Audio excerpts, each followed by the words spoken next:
On today's show, there's a fake trade that surfaced on Tuesday involving the Cavaliers that I think would cause more problems than it would help to solve. And ultimately, I think the solution for Cleveland is most likely internal. I'll tell you why I believe that on today's edition of Locked On Cavs.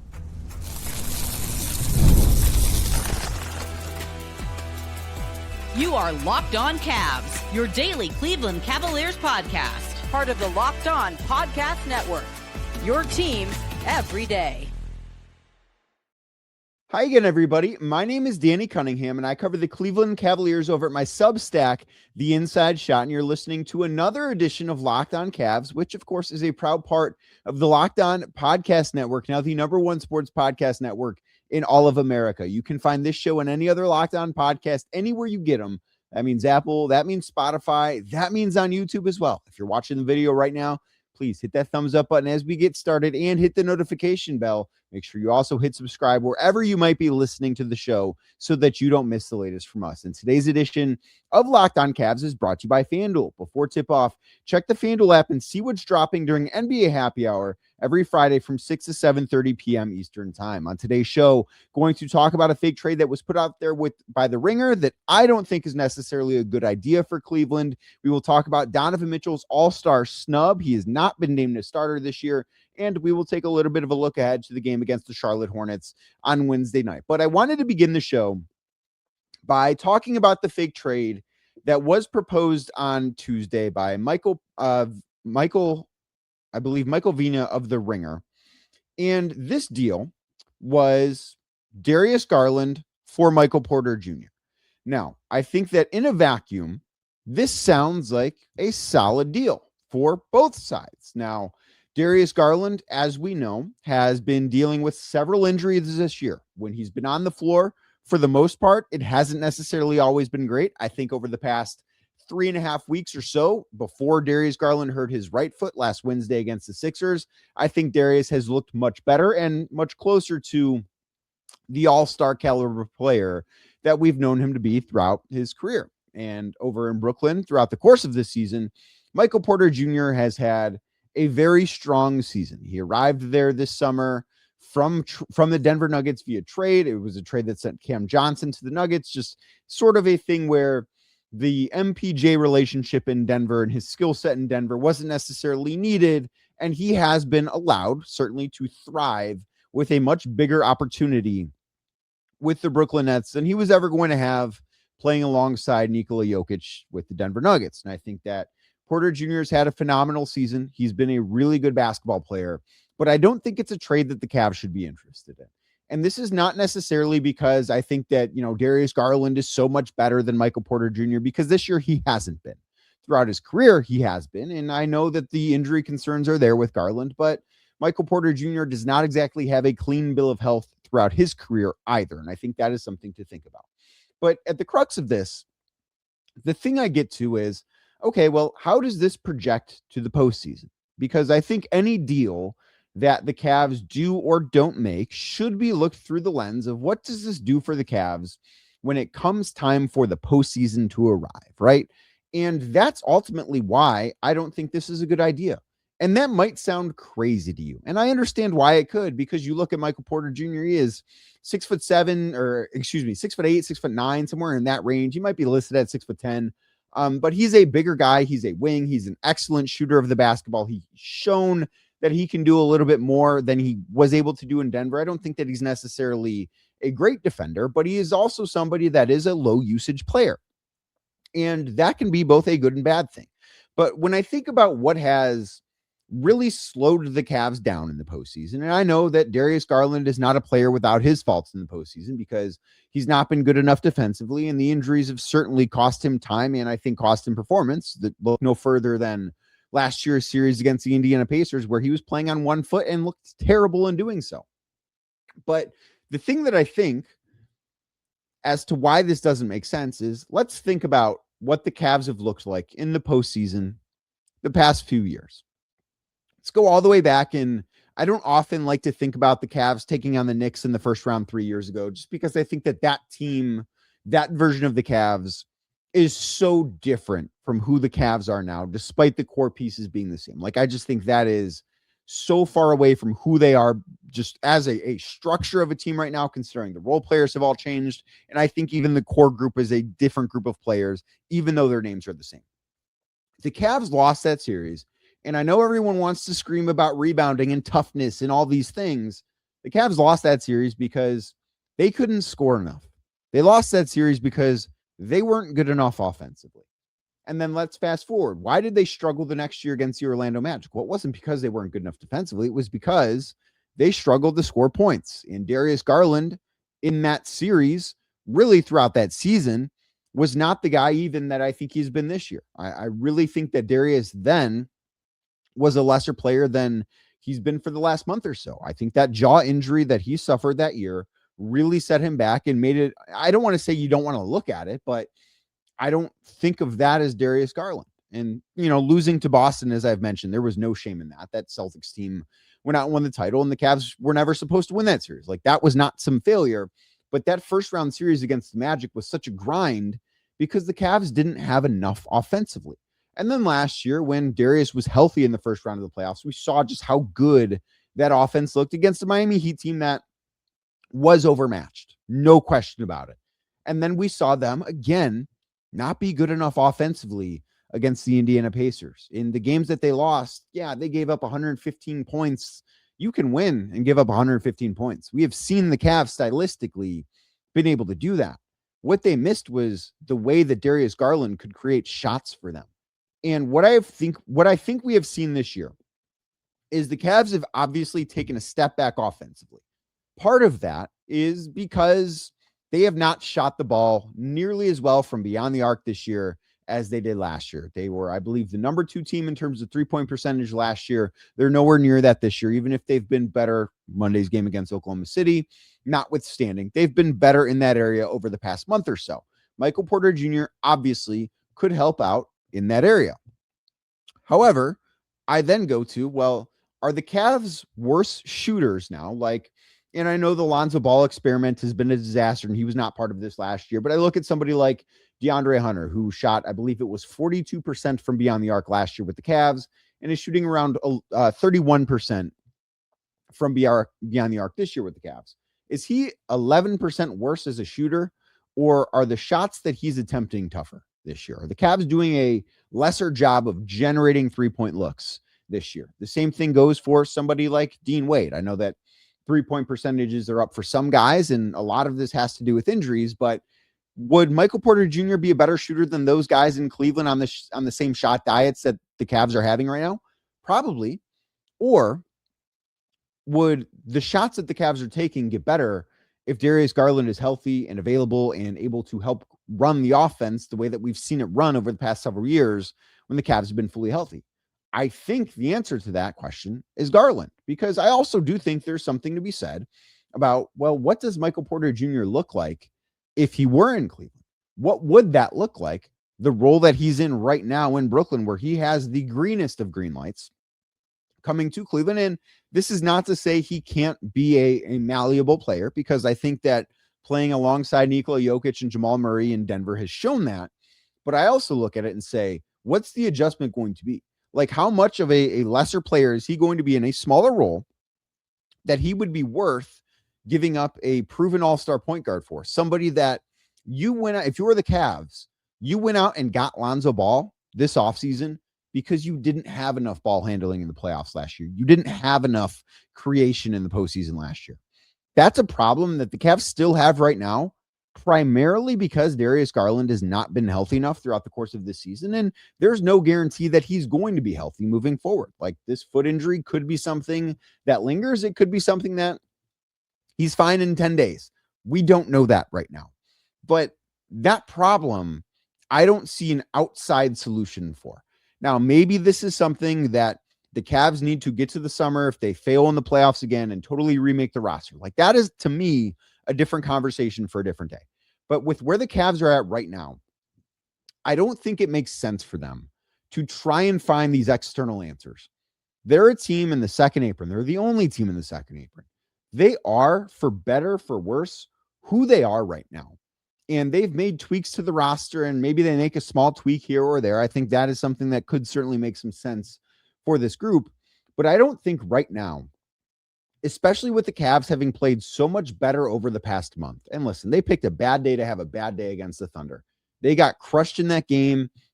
Did a little bit of a deeper dive into it. And I don't necessarily think it feels as bad as it probably, or I don't think it should feel as bad as it probably looked. Like in that game, the Cavs shot 16% below their expected shot quality from via PBP stats. And the Thunder shot over 10% better than their expected quality. So like those types of things happen. It was the worst shooting game the Cavs have had all year, compared to like the types of shots they created, and one of the worst games they've had in terms of the shots allowed versus what the opponent actually shot. Like that's a bad combination. And can we say that they're far away from winning a title? Sure. Does Michael Porter Jr. really make them closer? I don't think so. I think ultimately this is a team that might not get to where it wants to go. But I don't think trading away a guy that is a very clear solution to a lot of the problems that they have for a guy that is not a solution for any really of the problems that the Cavs have right now is the answer. I think if anything, you look at Michael Porter Jr. and say, okay, he doesn't compare to Darius Garland. They are two entirely different skill sets. I think the most comparable, and Michael Porter Jr. is better than the player I'm about to say. But the guy who he is most comparable with to on this roster is DeAndre Hunter. Now, how much better is Michael Porter Jr. than DeAndre Hunter right now? 25% better, 35% better, like somewhere in that window. Is that enough to trade Darius Garland? In my opinion, I don't think it's something that makes sense, and I don't think it's something that the Cavs should pursue. They have problems, but their answers, if they want to get to the places they want to go, their answers need to come internally, not some panic trade externally. Now, there was news on Monday that we really didn't get a chance to talk about because the Cavs were throttled by Oklahoma City. And that news was that Donovan Mitchell was not named an all-star starter. I think he should have been, but ultimately, because of the Cavs record, I don't think they can necessarily complain about it. We'll talk about this whole situation next, right here on Locked On Cavs. Thank you again for making today's edition of Locked On Cavs your first listen, and thank you for making FanDuel one of your go-tos, because Friday already feels better during basketball season, and FanDuel is making them even better. Every Friday night before the games tip off, FanDuel is giving fans a new way to kick off the weekend with NBA Happy Hour. NBA Happy Hour, your official pregame. It's a limited time window where special offers drop right inside the FanDuel app before the action starts. Fridays from 6 to 7:30 p.m. Eastern Time have become appointment viewing with NBA Happy Hour. Open the FanDuel app during Happy Hour, and it will always bring something new. You've got boosts, you've got bonuses, you've got other fun surprises that you're going to want to be part of. It's easy to check the weekly specials before tip-off and make a move before the window closes. The timing is perfect. Couldn't be better. Right before the games, right before the weekend begins. Adds just a little bit of extra energy to Friday night basketball without overthinking it. So before tip-off, check the FanDuel app and see what's dropping during NBA Happy Hour every Friday from 6 to 7:30 p.m. Eastern Time. It's a little basketball, a little action, and a whole lot of Friday energy. That's NBA Happy Hour only on FanDuel, the official sportsbook partner of the NBA. If you do make Locked On Cavs your first listen every single day, you might want to check out the Locked On Cavs Everydayer Club. Gives you access to an ad-free audio feed for Locked On Cavs. It's compatible with Apple Podcasts, Spotify, every other major podcast app, plus an invite to the members-only Locked On Everydayer Club Discord server, which does include a group chat for listeners of this show. Make sure you go check out the link in the show description on YouTube or wherever else you might be listening to this show. On Monday, the all-star starters for both the Eastern Conference and the Western Conference were announced. Don't have thoughts on the Western Conference ones. That doesn't pertain to the Cavs whatsoever, but the Eastern Conference starters most certainly do, because Donovan Mitchell was not named as an all-star starter. I believe that he should have been, but I also understand why he wasn't. So the 5 guys that were named all-star starters, and I want to go through all of them because I don't think that there should be a gripe with all 5. Like, I don't think Donovan has been the best player in the Eastern Conference this year. And I also think that the Cavs' lack of team success has certainly something to do with this. So the 5 starters are Cade Cunningham of the Detroit Pistons, Giannis Antetokounmpo of the Milwaukee Bucks, Jaylen Brown of the Boston Celtics, Tyrese Maxey of the Philadelphia 76ers, and Jalen Brunson of the New York Knicks. And I think on that list, there are 3 guys that you should look at and say, you know what, there's no issue with those guys being named starters over Donovan Mitchell. And part of it is just like status in the league, and part of it is team success and how good they've been. And those three guys are Jaylen Brown, Cade Cunningham, and Giannis Antetokounmpo. Giannis, I think I can listen to an argument, but at the end of the day, he is the best player in the Eastern Conference. He's having a great year. He's missed some time, and that really is what the argument is that he's been in and out of the lineup because of health. And the Milwaukee Bucks are, quite frankly, a bad basketball team. But I look at him and he's one of the better players in the league. He's the best player, in my opinion, in the Eastern Conference. Jaylen Brown is having a phenomenal season. The Celtics have been obviously a very, very good story in the Eastern Conference. They are currently the number 2 seed, a place that nobody expected them to be, certainly including myself. I thought they'd be like a below 500 group. Totally deserves it. Cade Cunningham, best player on the best team in the conference from basically wire to wire. Like, he has been awesome. I have no issue with this. Like, do I think that team should be petrified of the Pistons when the postseason arrives? No, I don't. But I do think that Cade Cunningham 100% deserves to be an all-star starter. So that gets us to the other two. And the other two are Tyrese Maxey, as I mentioned, of the Philadelphia 76ers, and then Jalen Brunson in the New York Knicks. And I want to talk about Maxey a little bit first, because Maxey's having a great season, and the Sixers are a better team than I think people, myself included, imagined they would be. They've been healthier than anybody would have imagined they would have been. And Maxey, the play of him has been a big reason why the Sixers are where the Cavs are in the standings. I'm recording this as they're playing the Phoenix Suns. If I look over to this, I can see them playing the Suns on TV right now. It's halftime at this moment. So they will either be a game ahead of the Cavs or a game behind the Cavs in the standings, depending on the outcome of this game. And that, to me, like, okay, they have been a good story. They have probably overachieved a little bit. And Maxey is, I believe, the leading scorer in the Eastern Conference. He's averaging 30 points a game, over 30 points a game. He has been awesome. However, when I go and compare him with Donovan Mitchell, to me, it starts to, part of this is Tyrese Maxey better than Donovan Mitchell? No, I don't believe so. Is Tyrese Maxey having a better year than Donovan Mitchell? I'm not so sure of that either. The thing that separates them is Tyrese Maxey is playing 5 minutes per game more than Donovan Mitchell is. Like, he is averaging a little over a point more than Donovan Mitchell is per game. He's averaging around an assist more than Donovan Mitchell is per game. Donovan is doing so a little bit more efficiently than Maxey is. Like, I believe Maxey is shooting better on threes, but Donovan is shooting better in every other category. And he's certainly, like, if you compare their per 36 numbers, Donovan's numbers are much better than Tyrese Maxey's. But, like, if you want to give it to Maxey because the Sixers have overachieved a little bit and he has taken a big step forward and he's become such an awesome guard, I can't necessarily fault you on that. When one team overachieves the way the Sixers have and one other team underachieves the way the Cavs have, I kind of get it. And ultimately, like, the underachieving from the Cavs is why I don't think that you could really get too upset about Donovan not being an all-star starter, despite very clearly being one of the 5 best players in the Eastern Conference. And then the other guy is Jalen Brunson. And this is where I think Donovan should have the biggest gripe about not being named an all-star starter. I think Donovan has just had a better season than Jalen has today. Jalen Brunson's been fine. The New York Knicks over the past month or so have been an absolute dumpster fire. But Donovan's been a more efficient player. He's scoring at a higher level. Yeah, the team success is about the same. The Knicks are ahead of the Cavs in the standings, but it's not like they are running away near the top of the Eastern Conference. They are, I believe, 2-9 in their last 11 games. They're going through a stretch right now that, for as bad as the Cavs were at times this year, the Cavs have not gone through a stretch that is as bad as what the Knicks are going through right now. Like, they're at the point where they're pressing the panic button and debating on trading Karl Anthony Towns away. Now, should that, like, reflect on Jalen Brunson? No, I don't think so. Like, this doesn't mean that he's not a good player, but I do think Donovan has had a better season than Jalen has. And I think that when you go through the numbers, those things bear out. Like, if you look at them head to head, a lot of the categories are in Donovan's favor. I think he's also a better defender, and that is something that matters too. Like, the Cavs have not been good defensively, but the Knicks have been a disaster defensively. And a big part of it has to do with who Jalen Brunson is as a defender. Now, if he gets this little reward for winning the NBA Cup, then so be it.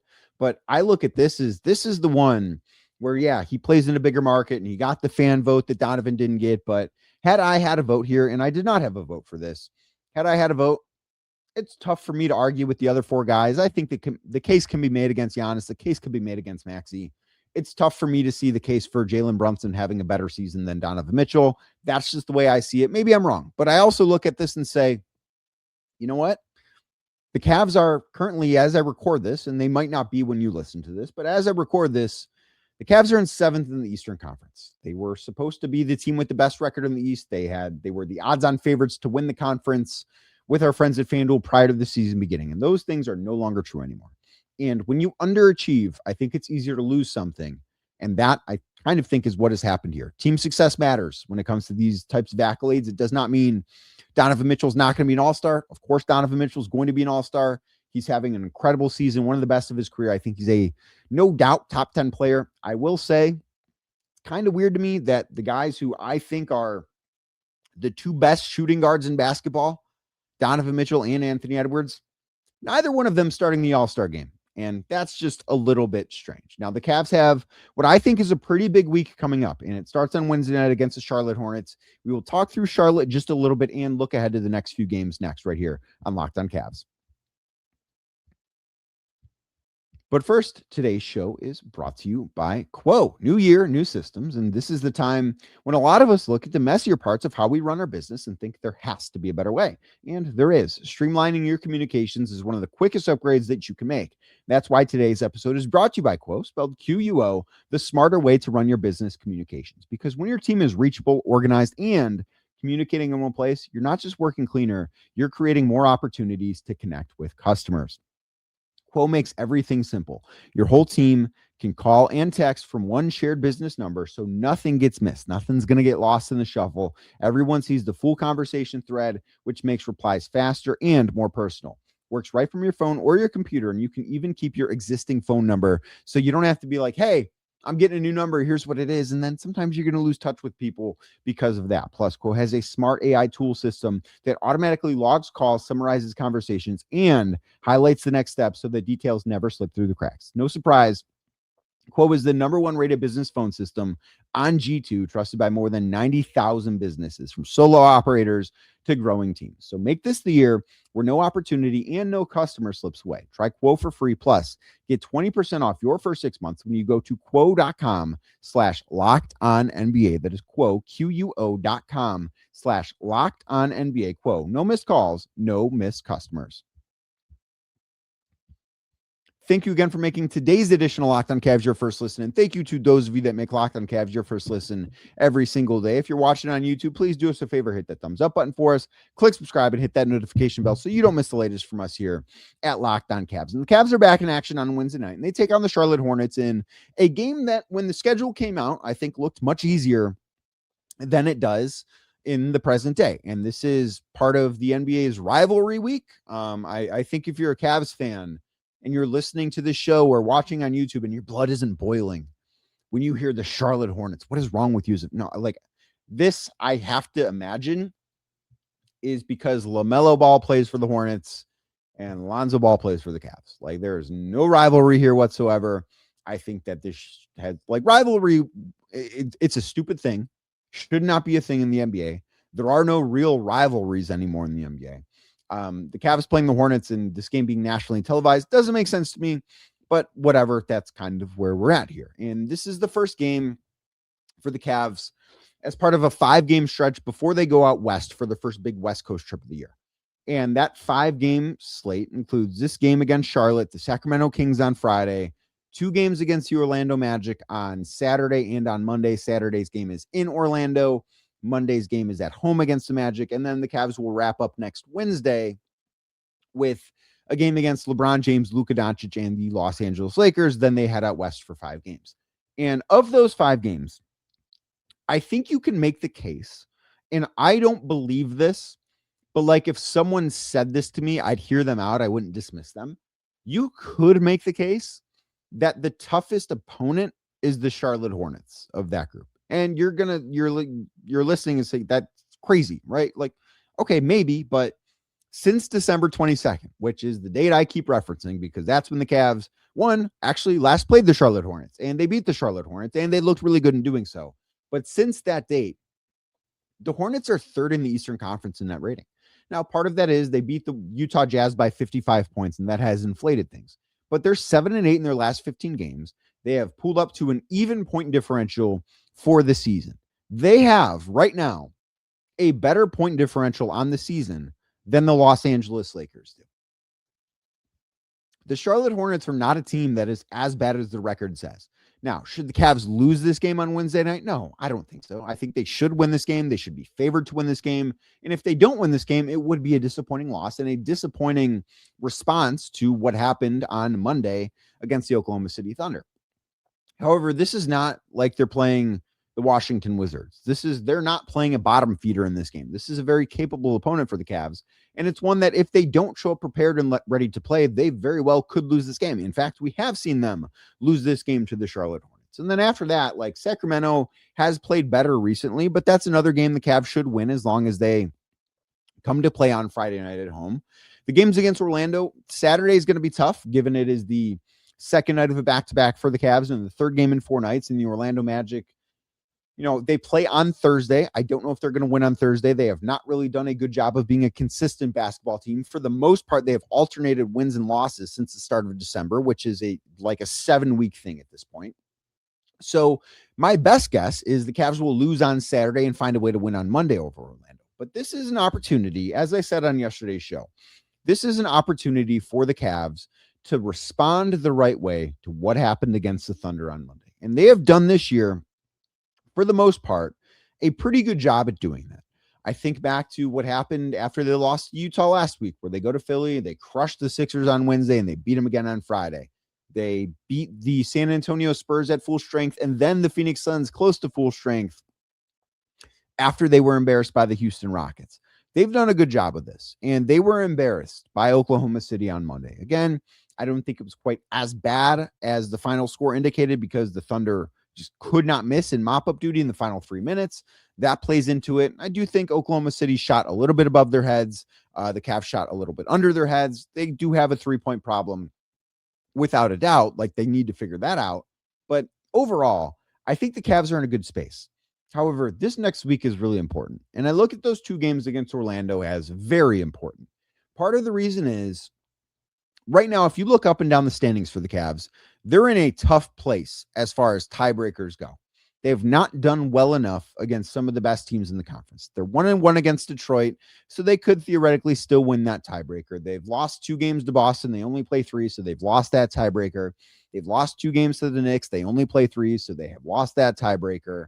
They've not yet played Orlando. They have won the tiebreaker over the Philadelphia 76ers, which of course is a good thing. They lost all 3 games to the Toronto Raptors, so they lost that tiebreaker. Like, they need to win these games against Orlando, truthfully, for tiebreaker positioning more than anything. Like, yes, winning 2 games against a team that is essentially in a virtual tie with you in the standings would be a good thing if you're the Cavs. But I also look at it and say, they need to win games because they need to position themselves well for if the standings are very close at the end of the day.